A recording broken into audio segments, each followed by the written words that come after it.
खबरों के सिलसिले को आगे बढ़ाते हुए आपको बताएं कि खैबर के बाड़ा बाजार में तहसील कंपाउंड पर खुदकुश हमले की कोशिश नाकाम। पुलिस ने दोनों हमलावरों को मार गिराया। धमाके और फायरिंग के तबादले में 3 अफराद जाँ बहक और 6 एहलकारों समेत 8 अफराद जख्मी हुए हैं। जाँ बहक अफराद नूर बहादुर और तैयब शामिल हैं। 4 एहलकार कंपाउंड में थाने के करीब धमाके में जख्मी हुए।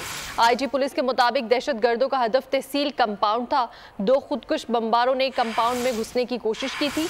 वाक़े के बाद बाड़ा बाजार को बंद कर दिया गया। सिक्योरिटी फोर्सेस ने इलाके को घेरे में ले लिया। खैबर का बाड़ा बाजार दहशतगर्दों का बुज़दिलाना वार। दहशतगर्दों का हदफ तहसील कंपाउंड था। 2 खुदकुश बमबारों ने कंपाउंड में घुसने की कोशिश की। एक ने सामने का गेट इस्तेमाल किया, दूसरा अकब से आगे बढ़ा। IG अख्तर हयात के मुताबिक पुलिस एहलकार हमलावरों की राह में दीवार बन गए। पुलिस की फायरिंग से दोनों दहशतगर्द मारे गए। जख्मियों में 6 पुलिस एहलकार भी शामिल हैं। 4 एहलकार कंपाउंड में थाने के करीब धमाके में जख्मी हुए। पुलिस के मुताबिक DNA के लिए हमलावरों के आज़ा के नमूने हासिल कर लिए गए हैं। बाड़ा बाजार को बंद कर दिया गया। सिक्योरिटी फोर्सेस ने इलाके को घेरे में ले लिया। जख्मियों को तिब्बी इमदाद के लिए अस्पताल मुंतकिल कर दिया गया। पेशावर के हयात मेडिकल कॉम्प्लेक्स में इमरजेंसी नाफिज कर दी गई। खैबर के बाड़ा बाजार में तहसील कंपाउंड पर खुदकुश हमले की कोशिश नाकाम बना दी गई। पुलिस ने दोनों हमलावरों को मार गिराया। इसी हवाले से मजीद तफसीलात हमसे शेयर करेंगे आसिफ शकूर। खैबर के बाड़ा बाजार में तहसील कंपाउंड पर खुदकुश हमले की कोशिश नाकाम बनाई गई। पुलिस ने दोनों हमलावरों को मार गिराया। धमाके और फायरिंग के तबादले में 3 अफराद जाँ बहक और 6 एहलकारों समेत 8 अफराद जख्मी हुए। 4 एहलकार कंपाउंड में थाने के करीब धमाके में जख्मी हुए। इस वाक़े के नतीजे में और IG पुलिस के मुताबिक दहशतगर्दों का हदफ तहसील कंपाउंड था। 2 खुदकुश बमबारों ने कंपाउंड में घुसने की कोशिश की। वाक़े के बाद बाड़ा बाजार को बंद कर दिया गया। कराची में न्यू सब्जी मंडी के खिलाफ डकैतों पर अहले इलाका का सब्र जवाब दे गया। ताजरों मकीनों ने टायर जलाकर सुपर हाईवे को तकरीबन 4.5 घंटे ब्लॉक रखा। जलाओ घिराव के बायस M9 के दोनों ट्रैक्स पर गाड़ियों की कतारें लग गई। पुलिस के मुताबिक सुबह सवेरे बिस्मिल्ला मार्केट में डकैती मज़ाहमत पर 1 शख्स जाँ बहक, 1 जख्मी हुआ। मुलज़िमान के खिलाफ कार्रवाई की यकीन दहानी पर मुजाहिरीन मुंतशिर हो गए। कई घंटे शाहराह पर फंसे रहने वाले मुसाफिरों ने सुख का सांस लिया। बदअमनी और लूट मार हुई लाइलाज। सुपर हाईवे पर सुपर एहतजाज। डाकुओं ने मुज़ाहमत पर एक और जान ले ली। लुटेरा गर्दी पर सुपर हाईवे के तरफ मकीनों का पारा हाई हो गया। मुजाहिरीन नारे लगाते हुए शहरा पर आए और टायरों को आग लगा दी। M9 के दोनों ट्रैक्स पर ट्रैफिक ब्लॉक हो गया। शहरा पर गाड़ियों की कतारें लग गईं। ट्रैफिक पुलिस ने हैदराबाद से आने वाला ट्रैफिक मलीर मॉडल कॉलोनी की जानिब मोड़ दिया। कराची से जाने वाली गाड़ियों को पिमछिम जमाली पुल से गुजरना पड़ गया। पुलिस के मुताबिक फायरिंग का वाकया सुबह सवेरे बिस्मिल्ला मार्केट में पेश आया। गोलियां लगने से 1 शख्स जाँ बहक, 1 जख्मी हुआ। पुलिस हुकाम ने तवील मुज़ाकरात के बाद मार्केट एसोसिएशन को मना लिया।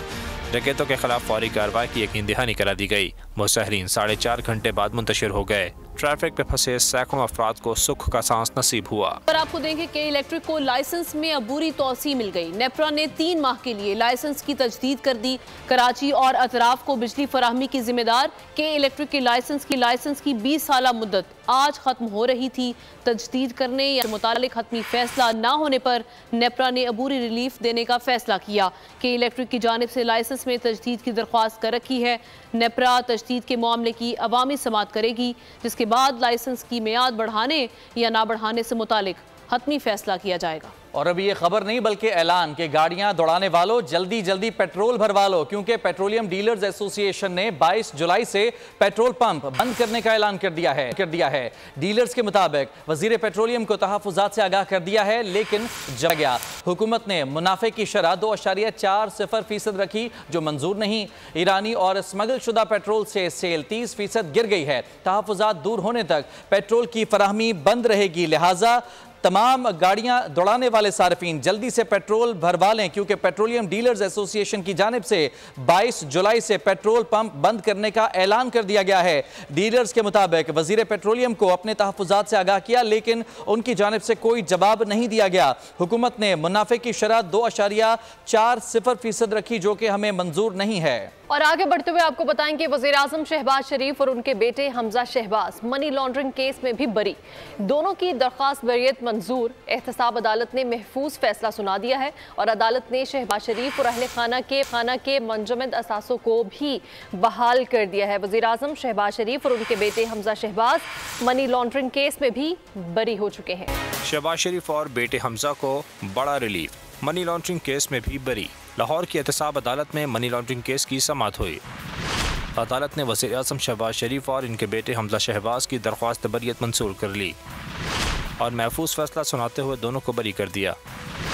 अदालत ने करार दिया कि नैब तफ्तीशी ऑफिसर के मुताबिक मुल्ज़िमान के खिलाफ करप्शन और मनी लॉन्ड्रिंग के शवाहिद नहीं मिले। अदालत ने शहबाज शरीफ खानदान की दरख्वास्त मंसूर करते हुए मुंजमद असासों को बहाल कर दिया। दोनों के खिलाफ रेफरेंस अगस्त 2020 में दायर किया गया था। चेयरमैन पीटीआई को एक और जीआईटी ने तलब कर लिया है। चेयरमैन पीटीआई को फैसलाबाद में दर्ज मुकदमे में तलब किया गया है। थाना सिविल लाइन फैसलाबाद पुलिस समान पार्क पहुंची। चेयरमैन पीटीआई को तलबी का नोटिस वसूल करवाया। चेयरमैन पीटीआई को 21 शामिल तफ्तीश होने का हुक्म दिया गया। पीटीआई ममनुआ फंडिंग केस में शोकॉज नोटिस की कार्रवाई। इस्लामाबाद हाई कोर्ट के फैसले के खिलाफ इंट्रा कोर्ट अपील। अदालत ने सिंगल बेंच का फैसला फौरी मुअत्तल करने की इलेक्शन कमीशन की इस्तदा मुस्तरद कर दी। अदालत का कहना था कि फरीकैन को सुने बगैर फैसले को मौल सकते। इलेक्शन कमीशन की कार्रवाई को अदालत रेगुलेट नहीं कर सकती। शोकॉज नोटिस का जवाब जमा न कराया गया तो पैनल प्रोसीडिंग शुरू की जा सकती है। अदालत ने फरीकैन को नोटिस जारी करते हुए केस की समाअत आइंदा हफ्ते तक मुलतवी कर दी है। चीफ जस्टिस आमिर फारूक और जस्टिस तारिक महमूद जहांगीरी ने इलेक्शन कमीशन की अपील पर समाअत की। आपको बता रहे हैं कि पीटीआई ममनुआ फंडिंग केस में शोकास नोटिस की कार्रवाई। इस्लामाबाद हाई कोर्ट के फैसले के खिलाफ इंट्रा कोर्ट अपील और अदालत ने सिंगल बेंच का फैसला फौरी मुअत्तल करने की इलेक्शन कमीशन की इस्तदा मुस्तरद कर दी। अदालत का कहना था कि फरीकैन को सुने बगैर फैसले को मुअत्तल नहीं कर सकते। और अभी ये मामला है कि सिंध का अपोजिशन लीडर मौजूद नहीं है और इस मामले के हवाले से आपको मजीद ये बताएं कि सिंध हुकूमत निगरान सेटअप के लिए मुशावरत किससे करेगी, ये एक सवाल पैदा हो चुका है। सूबाई वजीर सईद गनी कहते हैं कि हलीम आदिल शेख आएँ तो बिल्कुल मुशावरत की जा सकती है। सईद गनी ने हमारे नुमाइंदे मोहम्मद सलीम से खुसूसी गुफ्तगू की है, आइए उनसे जान लेते हैं। सलीम बताएगा। जी बिल्कुल, देखें सिंध असम्बली के जो अपोजिशन लीडर हैं वो इस वक्त मंजर से गायब हैं और असम्बली तहलील होने में बाकी कुछ हफ्ते बाकी हैं। इस हवाले से जो निगरान सेटअप आएगा, सिंध गवर्नमेंट किससे मुशावरत करेगी, कैसे मुशावरत करेगी, इस पर बात करने के लिए पीपल्स पार्टी कराची डिवीज़न के सदर सईद गनी हमारे साथ मौजूद है। अपोजिशन लीडर तो है, कागजों में बिल्कुल मौजूद है। हलीम आदिल शेख साहब जो हैं वो अपोजिशन के लीडर हैं और आइन हमारा ये कहता है कि लीडर ऑफ द हाउस और लीडर ऑफ द अपोजिशन में मुशावरत होनी है। जो केयर टेकर सेटअप आएगा उस पर, तो अब वो आएगा तो उससे बात कर लेंगे। अभी अगर नहीं आते तो वो किससे फिर बात करेंगे? अगर नहीं आएगा तो फिर देखेंगे, ज़ाहिर अब नहीं होगा तो फिर क्या करेंगे हम। फिर आप मुशावरत करेंगे किसी से या वन साइडेड फैसला होगा? देखें जो कुछ भी होगा वो आइन के बिल्कुल तहत होगा। हम नहीं चाहते कि हम आइन को वायलेट करें और ना ही हमारी कोई अपनी ज़ाती ख्वाहिश है कि किसको बनना चाहिए नहीं बनना चाहिए। बहुत आसान बात है, अगर हलीम आदिल शेख साहब ये चाहते हैं कि उनकी राय उसमें शामिल हो तो आ जाना चाहिए, उनको बात कर लेनी चाहिए। जी देखें, सूबाई वज़ीर सईद गनी का ये कहना है कि अपोजिशन लीडर कागज़ों में बिल्कुल मौजूद है और निगरान हुकूमत के लिए जो भी वज़ीर आला का तयन होगा वो अपोजिशन की मुशावरत से होगा। अगर हलीम आदिल शेख आ जाते हैं मुशावरत के लिए तो बड़ा ज़बरदस्त काम होगा। मोहम्मद सलीम। और क्रिकेट के मैदान में भी भारत साजिश से बाज ना आया। वर्ल्ड कप 2023 का मेज़बान भारत मेज़बानी के आदाब भूल गया। वर्ल्ड कप 2023 के प्रोमो में पाकिस्तानी क्रिकेट स्टार्स नजरअंदाज। प्रोमो में बाबर आजम का कोई शॉट शामिल नहीं किया गया। 2 मिनट के प्रोमो में शाहीन शाह आफरीदी का मेकर सेकंड का शॉट शामिल किया गया है और मैक्रो सेकंड का ये शॉट शामिल किया गया है। प्रोमो में मुरलीधर, जॉन्टी रूस और गंगोली समेत कई क्रिकेटर्स जलवागर हुए। मेरे वालिद यासीन मलिक जद्दोजहद की अलामत हैं। उन्होंने अपनी ज़िंदगी कश्मीरियों के लिए वक्फ कर दी। वालिद को कुछ हुआ तो जिम्मेदार मोदी होगा, ऐसा कहना था यासीन मलिक की साहबजादी रजिया सुल्तान का।